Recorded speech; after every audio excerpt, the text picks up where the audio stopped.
Welcome to Via Voices, the podcast dedicated to exploring the many facets of assisted living and memory care. In each episode, we will delve into a range of educational topics featuring expert guests, real-life stories, and practical tips and guidance to empower seniors and their families. Via Voices is your trusted resource for making informed decisions when it comes to senior living. Hello, thanks for joining Via Voices, a podcast dedicated to assisted living and memory care.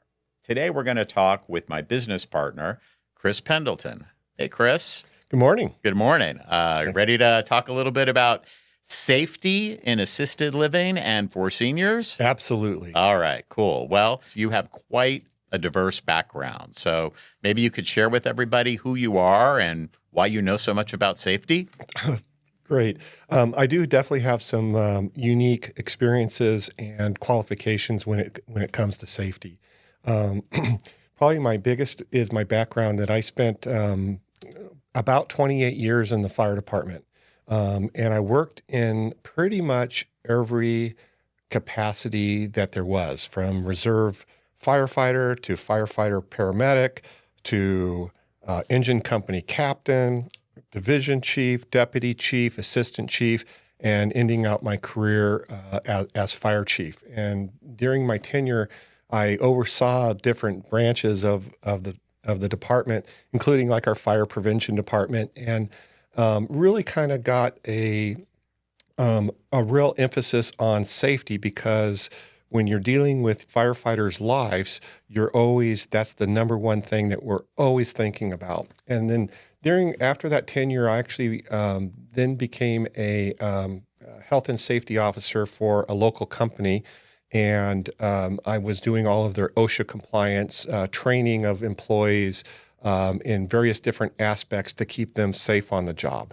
Great. Training employees. I remember a fun training exercise that we had where everybody watches a video on how to spray a fire extinguisher and what to do, but we actually brought out fire extinguishers and lit a fire in a safe environment and showed everybody how to use the fire extinguishers, let them actually squeeze them and practice with them. Yeah, and for most people, they don't have that opportunity to do that. And so if someone's at home, I always do recommend watching the videos, because there is some technique to it about, not wanting to turn your body, your back to the fire, making sure that you got a clear exit, size and type of fire that you can actually put out. But in my career, I dealt a lot with training with fire extinguishers. And so I actually built a prop, and we brought it out to Via Elegante, the different facilities, and ran all of our employees through that. And the thing that I got out of that was, while they've seen the video, it was a totally different experience to actually put a fire out.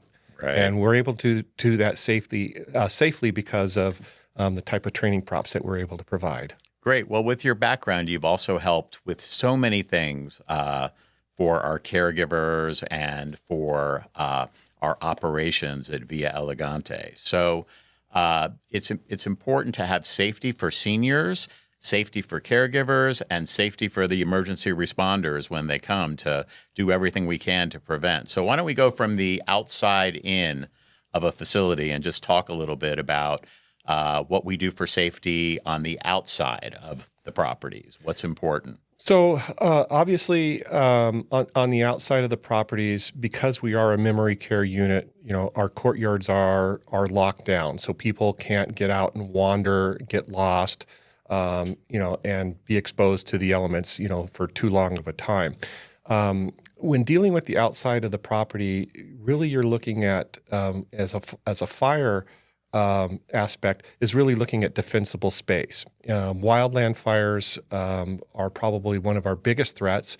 You saw that recently in the Los Angeles area, where facilities had to evacuate because of being overrun with fire. And so having a certain amount of area cleared around the facility, different types of shrubbery that's fire resistant, roofs that may not be as combustible as other types of roofs, all lead into actually kind of protecting the facility. So should there be a more minor emergency, that we're basically able to shelter in place and keep the people without having to evacuate and subject them to that. And I'm sure everybody remembers in school the fire drills that we would have. Well, we have fire drills regularly Right. at our community, and we do them for every shift. And I know we talk about, okay, if the kitchen was on fire, what would you do? Who would you evacuate first? How would you approach the situation? Where would they go? What would happen? And it's a pretty educational fire drill, not just hear the bell and run out the door. Right. And it's training our caregivers to be managers of the situation in a fire. The other thing with our memory care is we do have secure courtyards, but if there is a fire, the concept is evacuate to the courtyard and then evacuate away from the building. And so we have a whole protocol, policy, and procedure for which caregivers go to which exit points and how we work with everybody and keep everybody safe. I also, with these fires, I remember in LA seeing the picture of the lady in the independent living that they were doing a final sweep and she was still there. So there is a process with how to go through and make sure you see every room and check every room and make sure that nobody's left behind as well. Yeah, our training, we really start off with our training with trying to isolate the fire. Anytime, luckily we've never had a fire, we first train our people that if there's a fire in a room to basically, close the door to isolate it, because the door will actually keep the heat and the smoke from traveling throughout the building and endangering the other residents. And then, we teach our people to evacuate the people that are most threatened first away, and then the balance of the people around. One of the key things that luckily we have is we've got automatic sprinkler systems in our buildings, and obviously, advanced fire detection systems. And so, if someone burns toast, our alarms are going off. Right. And so, and with the automatic fire sprinkler systems, they're really designed to keep the fire from getting out of control or getting bigger. That once they go off, they most of the time they do extinguish that fire. So it really improves the fire safety on the inside of the facility. And building codes today, the newer properties are built to withstand fires for a longer period of time than the older properties from years ago that are grandfathered in. So. Right.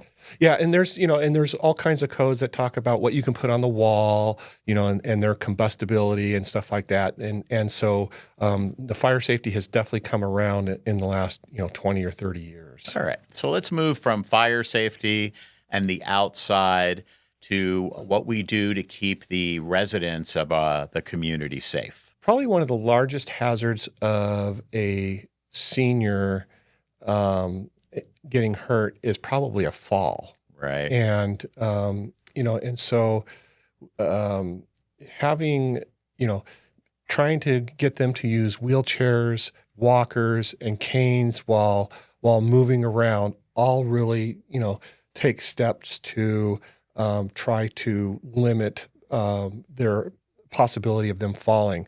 Removal of trip hazards like area rugs, having well-lit hallways, lights that are on motion detection that will, as they're moving around, if it's dark, will light up so they can actually see where they're walking.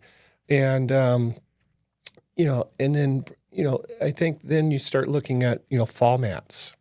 Yep. And then obviously the safely used system. And a lot of people don't understand that in assisted living memory care, you can't restrain someone.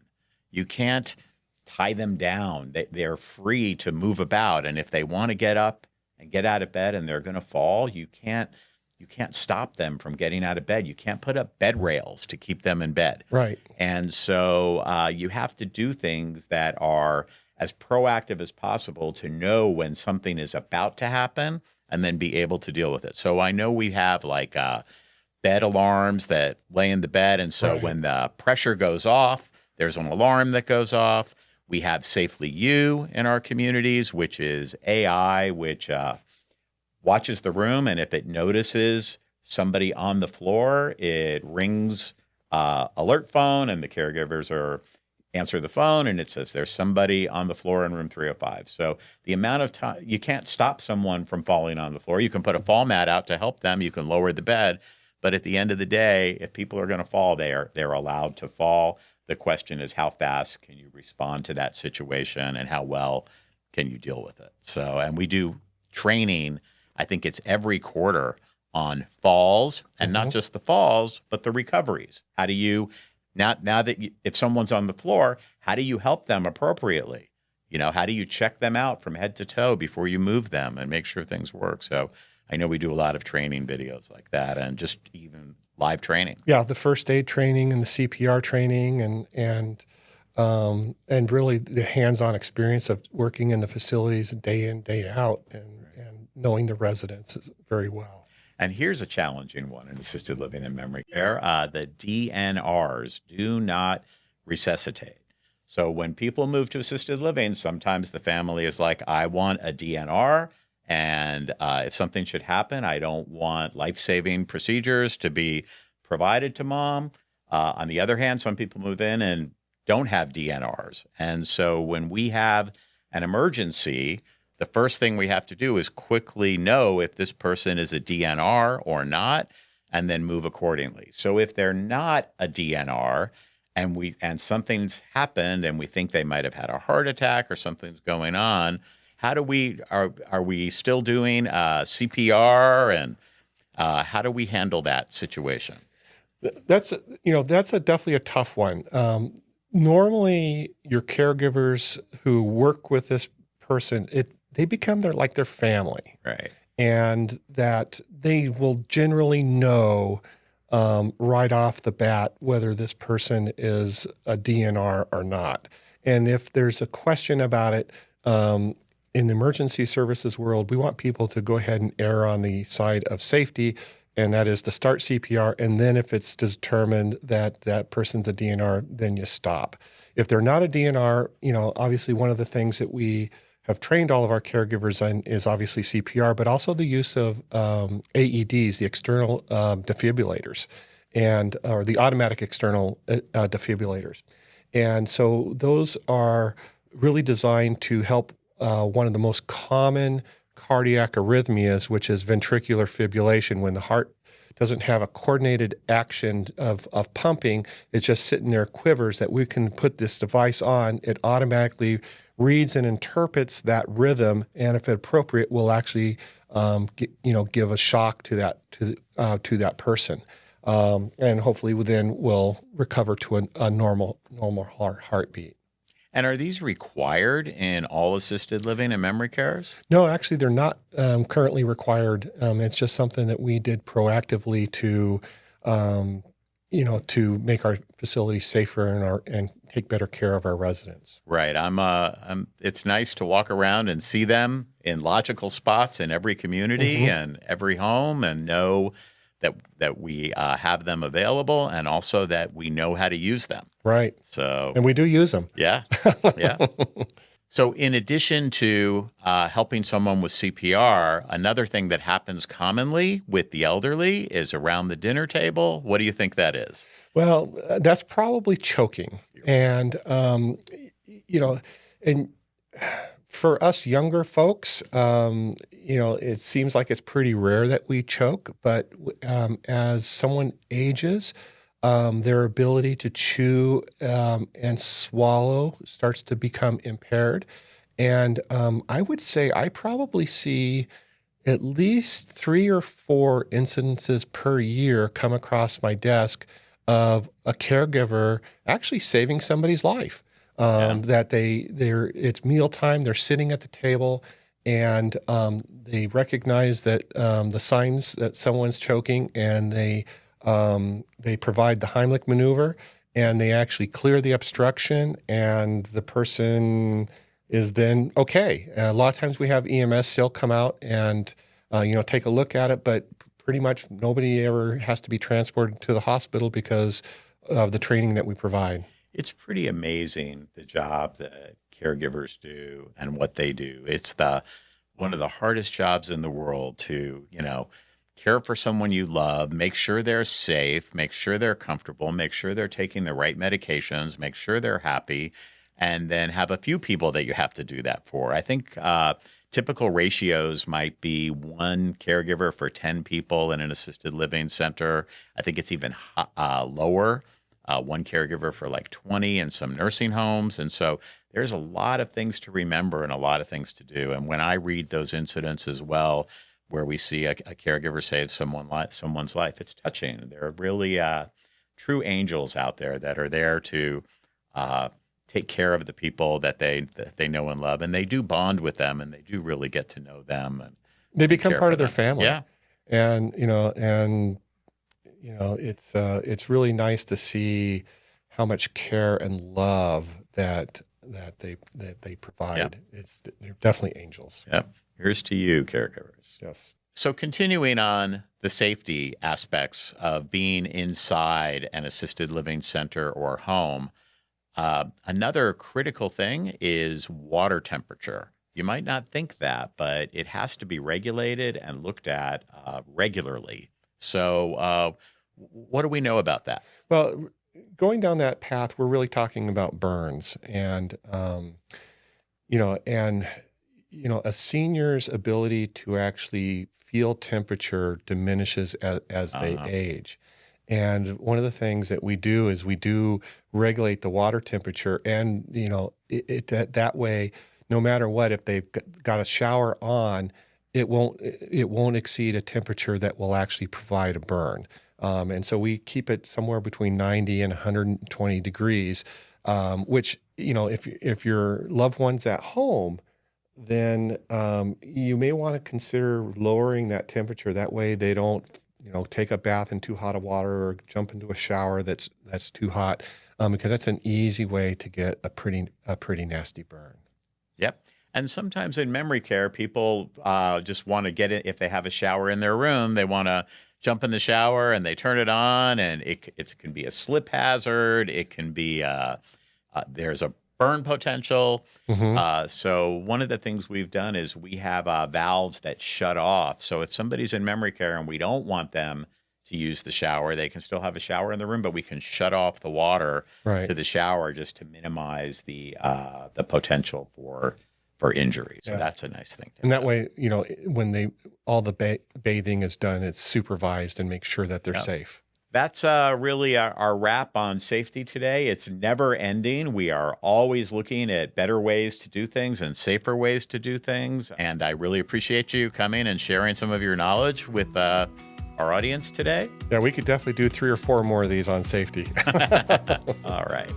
Thank you for listening to and watching Via Voices, the podcast dedicated to exploring the many facets of assisted living and memory care. If you found today's episode informative, be sure to subscribe and tell a friend about us. We look forward to having you join us next time on Via Voices.